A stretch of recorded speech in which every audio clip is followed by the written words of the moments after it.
everybody. Thanks for coming here. And I'll talk about pianists and conductors' body movement and how they help making music in many senses. So we first start with the pianist mind and body.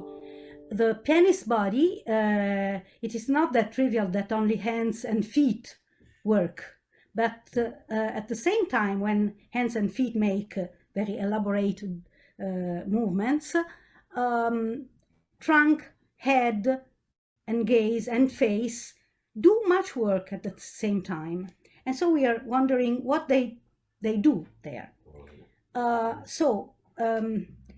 We can start seeing what are the processes that are taking place during a performance from a pianist, for instance.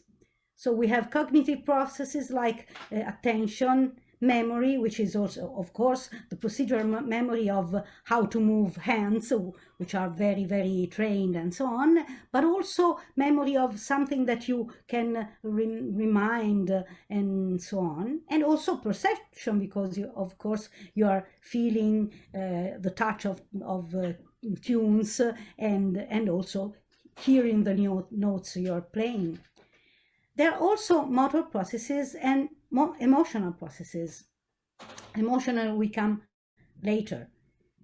As to motor processes, you have to make some movements, but also make them in a particular manner. So the movements that you really do are responsible for 3 of the parameters of music. That is melody, the going up and down of the tunes, harmony and rhythm. And the manner of movement is responsible instead of timbre, tempo, and intensity, doing piano or forte and so on. What about the emotional processes? Well, while during performance also, of course, not only in concert but also in rehearsals, a pianist may feel emotions. So there are some felt emotions and some enacted emotions. The felt emotions are some that I distinguish between process emotions that are really felt during the performance when you are playing, and the outcome emotions that are felt for the output of what you're playing or singing, for instance. So for instance, process emotion may be relaxation, fear of making mistakes, and shame for mistakes, the outcome emotions, and ecstasy, satisfaction, and pride. Among the enacted emotions, we have 2 kinds. One that you have to fake to yourself you are feeling them, just because you have to express them in the music. For instance, try to feel sad or remember when you were sad. So feeling sad because you have to communicate sadness. And so it is an enacted emotion oriented to convey the meaning of the music. But in some cases, in many cases, in fact, the movement you are making is oriented to play better, to help the technical movement you are doing to make it better. So, for instance, you will see a typical thing is that when you must feel anger to make loud sounds. Let's go away from this. I try to see these things in the body of a pianist in an observational study on pianista Marcella Crudeli in rehearsal and concert for the Mozart Key 488 concert for piano orchestra in A major, and analyze some fragments of her performance by this annotation scheme, where I take note of the bar, the notes, the minute, and then all the modalities that are different from hand and feet. So, for instance, at bar 68, where she's playing these notes, she shakes her head rhythmically. So what's the meaning if it is a communicative or expressive movement, or what is the goal of this, of doing so? So I try to say what she's doing by that movement. So she helps rhythm and accents. And the goal or meaning type is to help herself to make the rhythm better in her performance. So, all in all the movements that the pianist does, I found that they can communicate about the music or the performance itself, or communicate or express emotional or cognitive processes, and finally also help her to better move in her technical movements. So let's say this is, for instance, a case of communication when she bends her head to say "I approve," and she's saying so during rehearsal, of course, to the orchestra, because she's a youth orchestra, so she's very maternal with the team, and so she approves them. She says that she's approving them with her head nod. Now let's see some cognitive processes that are conveyed by her body. I am in concentration by eyebrows frowning, eyes closed, and then I am attentive, raising external eyebrows and strict lips, and so on. Now let's see some emotional processes that are conveyed by body motion. Here she shakes head many times. So at the same time, she is conveying a process emotion. I am happy now while playing, and she helps her to keep the right rhythm.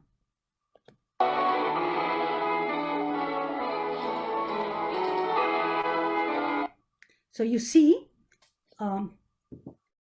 she moves her head rhythmically, left and right. Now let's see an outcome emotion.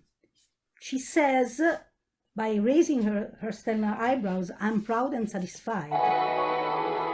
You see, she has a very satisfied face here. And also, now let's see a meaning-oriented emotion.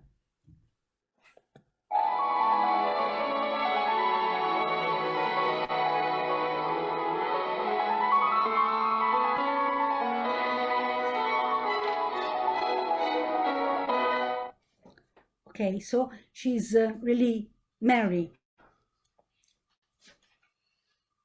And here, instead, we have a movement-oriented emotion. So the expression of emotion is of use to help her play better. Now she's frowning. Angry means I help myself doing a very strong, very loud notes. So here are some cases of movement-oriented emotional expressions. Let's start with this. This is a...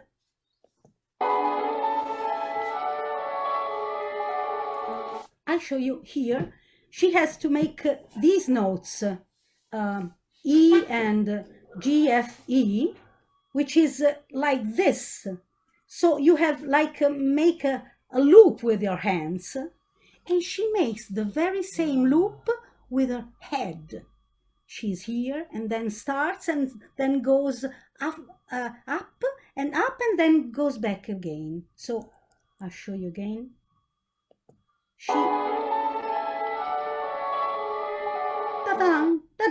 She's mimicking herself. She's mimic by her head, her movement of the hands. Now a help melody case. Did you see? You see her eyebrow raise, just this raising. So she raises because she has to play an acciaccatura, which is E, C, and so she has to go higher with her hand and with the music, and so she goes higher up with her eyebrow. Again, also she can help rhythm, not rhythmically. You can see that there is a transmodal transfer, because she's providing an analogy of rhythm with the structure of her body movements. So she mimics the music rhythm with her body rhythm.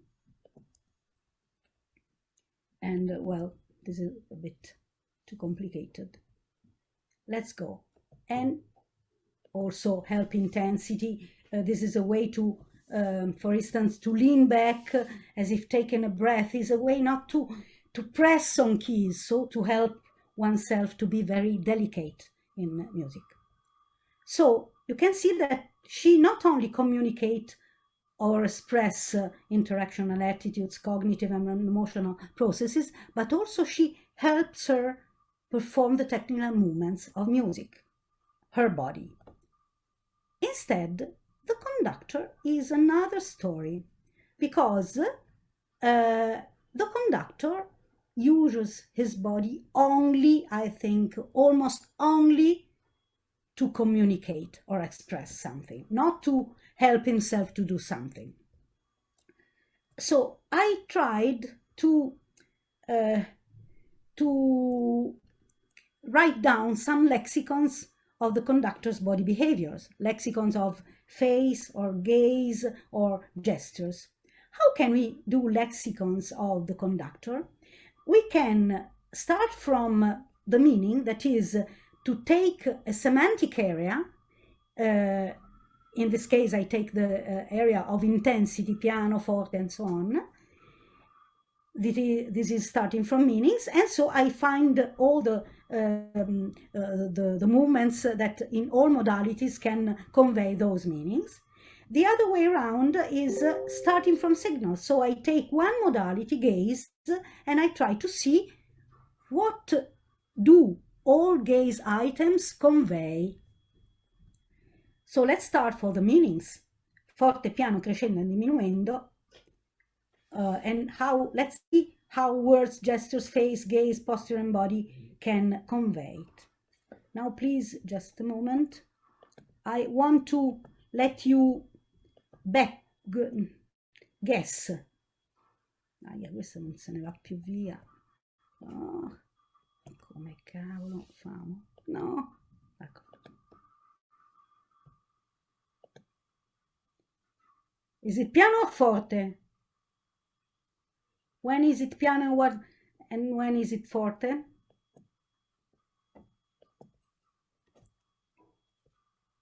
The first one is forte. Is it piano or forte? Is it piano or forte? No, it's piano piano. Another one, also by Bernstein, by Karajan. Is it piano or forte? So I think you can see that it is not that easy to understand, which means that the conductor's language is fairly comprehensible also by lay people, but we also made some experiments, and we found that in some cases there are some differences. So let's start here, forte, and then piano.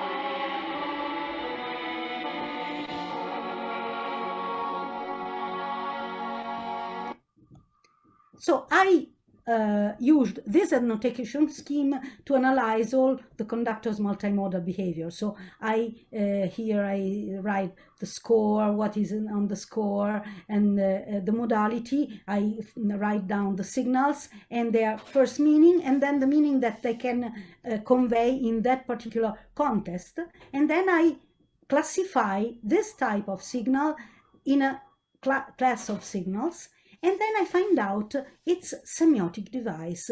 What's the way of construction of these signals of the conductor? So I find out that they are quite at least 4 kinds, 6 in a sense, because one has 2 subtypes, 5 types of semiotic devices. Let's see them.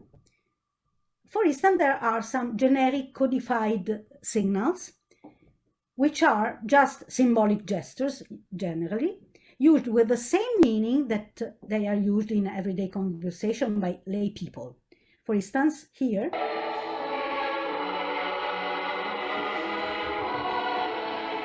keep silent, the same gesture we do use.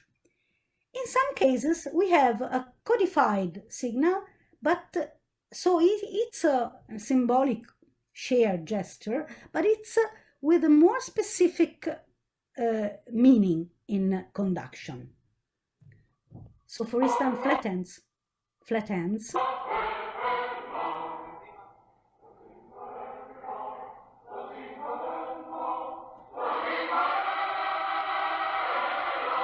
So we can do like this, but for him it means something more. Then we have a case of direct iconicity. So they are not codified meaning, but they are creative meaning that you have to understand. And see this.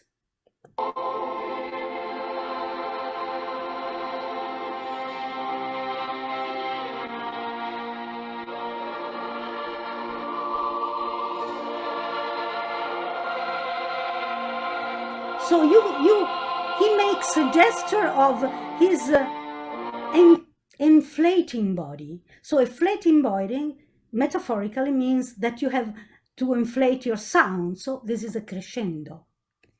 So again, there is this transmodal iconicity. And then we have 2 cases of indirect iconicity. One is something that we already saw. For instance, if you make a frown, you show angry, but because we know that the emotion can be taken from the expression or from the emotion. So if you make the expression, you, for the principle of facial feedback, for instance, if you make the expression, you come to feel the emotion. So the emotion mobilizes the energy that is necessary to play forte. So frown means angry, so it's a way to say forte. So in this case, he imitates the expression of an emotion which is conducive to the required movement. Again, it helps the movement.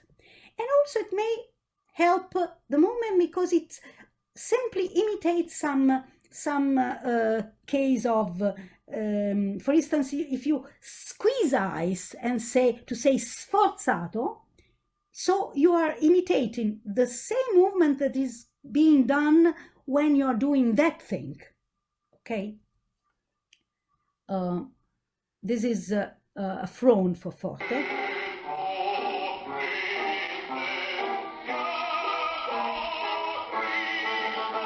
You see? And indirect iconicity through motor accompaniment.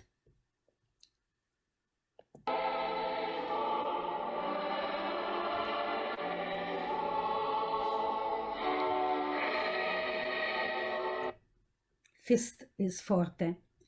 This does not work. And then let's come to see intensity signals starting from gestures. In some cases, we have a whole gesture which globally means that meaning: piano, forte, crescendo, or diminuendo. So be silent. We already saw it. Okay. But sometimes it is not necessary the whole meaning of the gesture, but it's sufficient the meaning of only one parameter with its visual metaphor underlying it. So in some cases, only an hand shape can mean forte, for instance. For instance, we say the fist,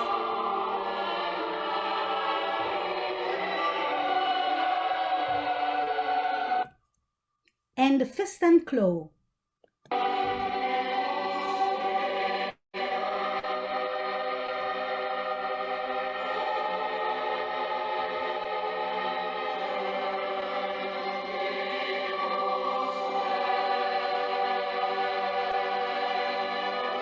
So fist and claw at the end of this piece, of this fragment.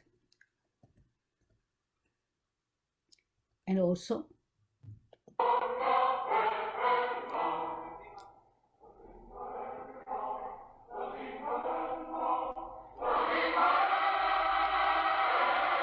why does it mean so? Because the visual metaphor that is underlying these flat hands moving just very calm like this mean continuity, no sudden variation, no discontinuity.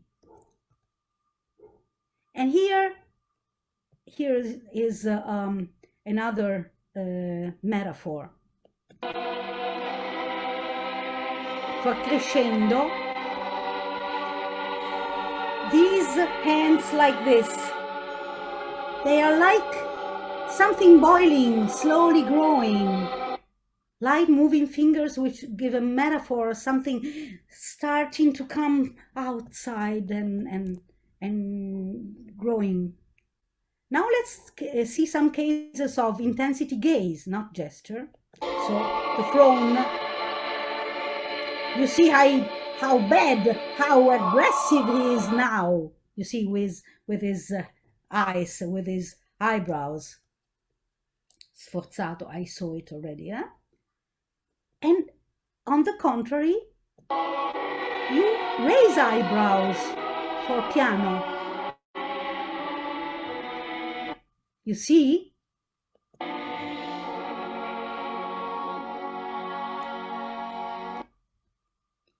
And then in some cases it's also body movement that does so. For instance, the case of crescendo before. The whole body makes the metaphor of crescendo.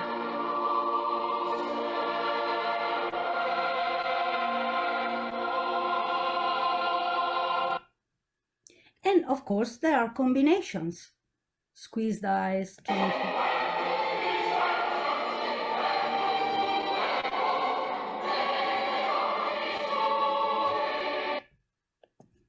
and for piano, combination for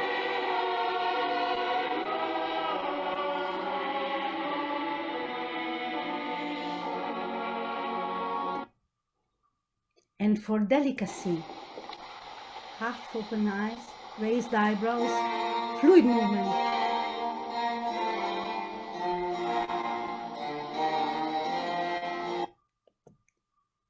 And also for crescendo,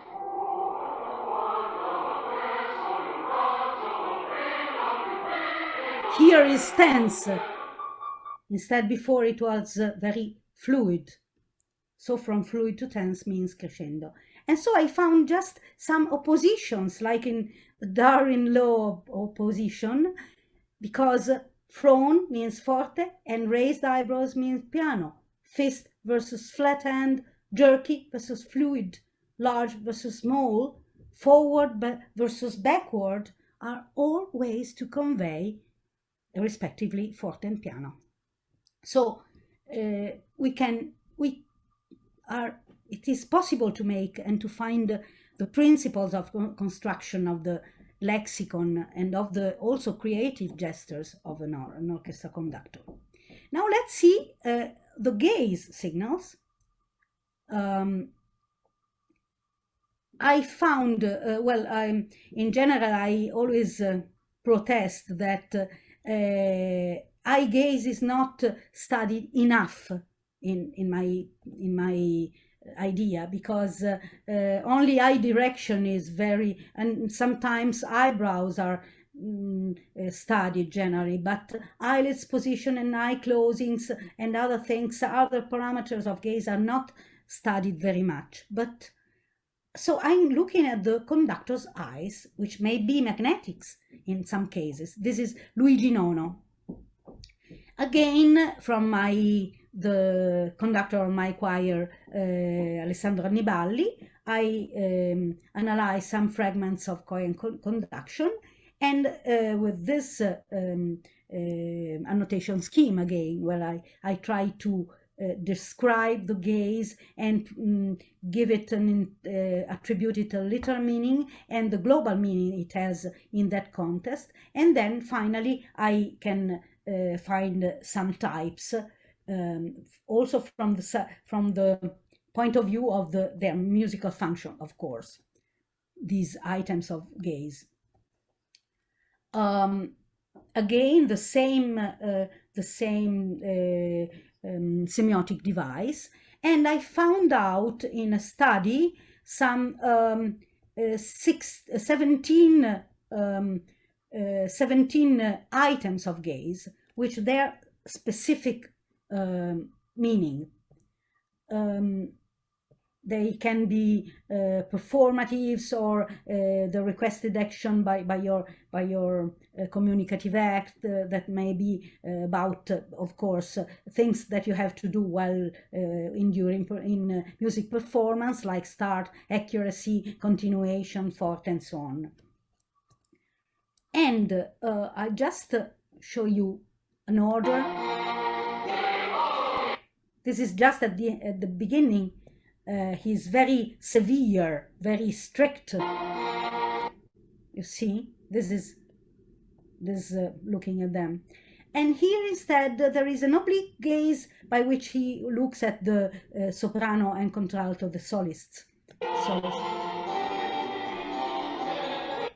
You see? So this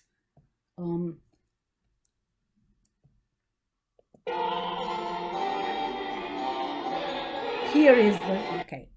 And now a start gaze. Now he starts and looks at the other section, so he's giving the start. Accuracy.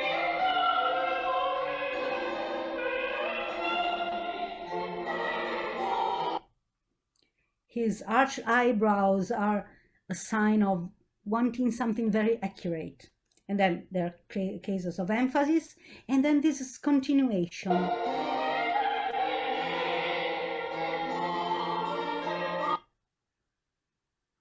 Inner eyebrows raised. And forte, of course.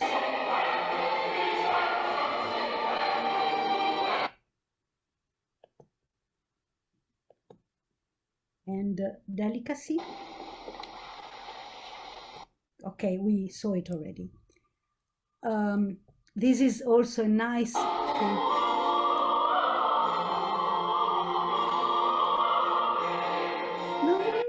No, sorry.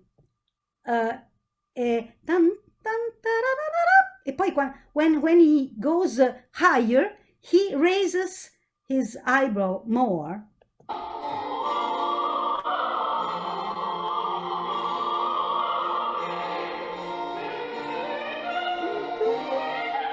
You see? Then, of course, there are cases of concentration, which are... He closes his eyes, help himself to feel the feeling of music better. In some cases, instead...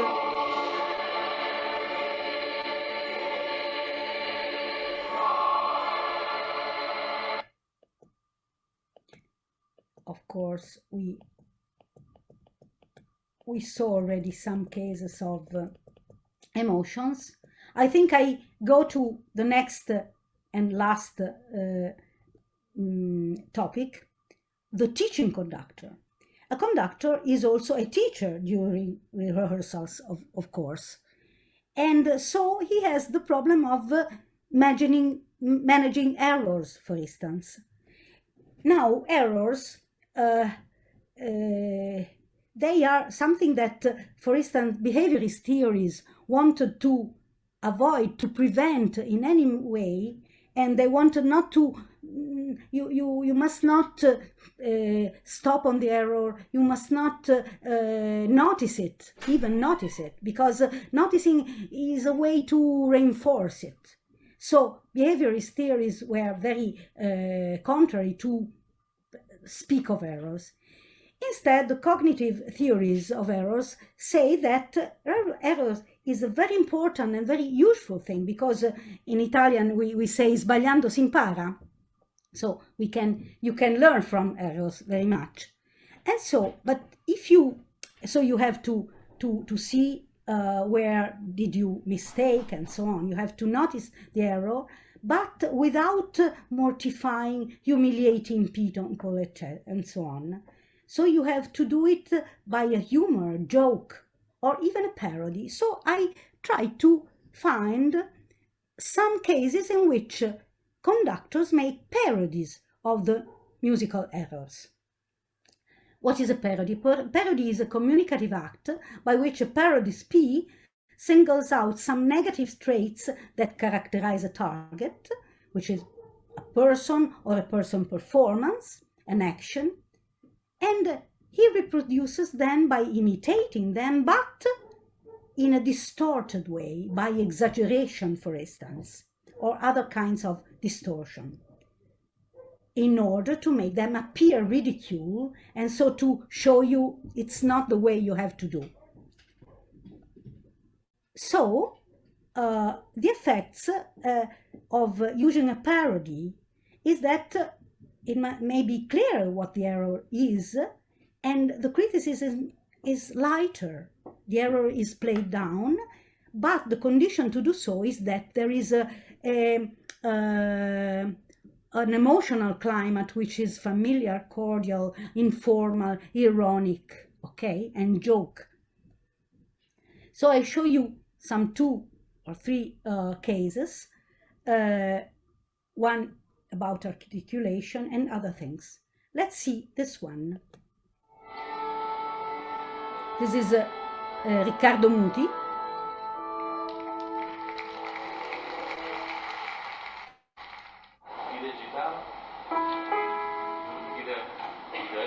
Now he shows how you have to do.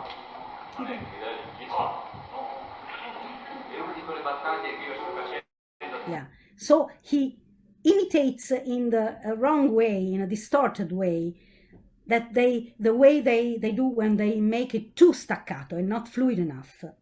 And then he also does another thing, because he shows that it is too tragic and too grotesque, in fact. So again,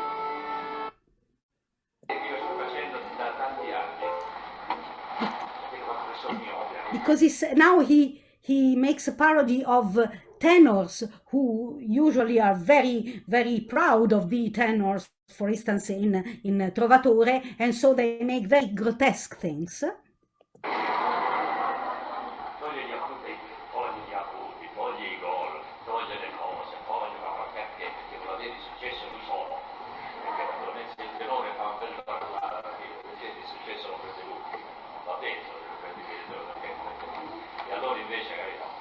Yeah, here is the parody.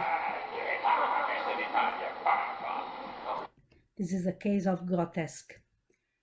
Now, for instance, another case, when correcting the timbre, because you made too wide an A, it was a ah.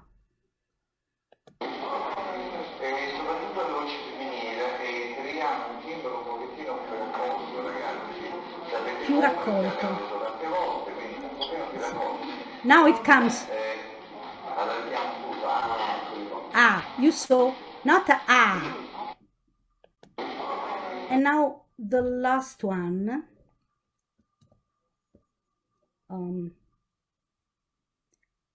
let me take it.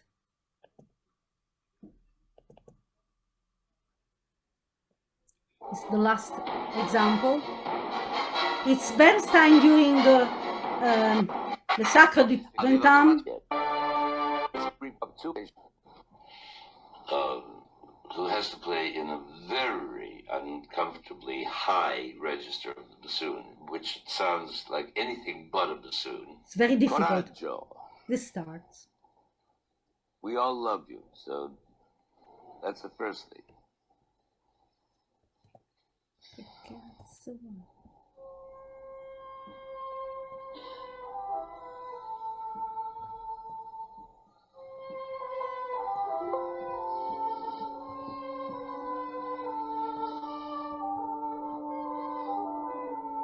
Yeah, that's pretty good. That's pretty good. Why do you take so much time? I know I said I was going to follow you, but so viel atmen zwischen. Are you German speaking? Yeah. Okay.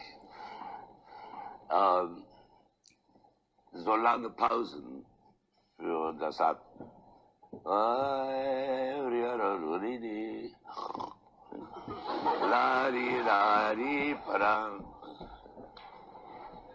Es ist ein continuous melody, ideal. Again, he also, first he makes the parody and then explains how it should be done, of course. So this is my last example and I'm finished now. Okay, thank you for your attention.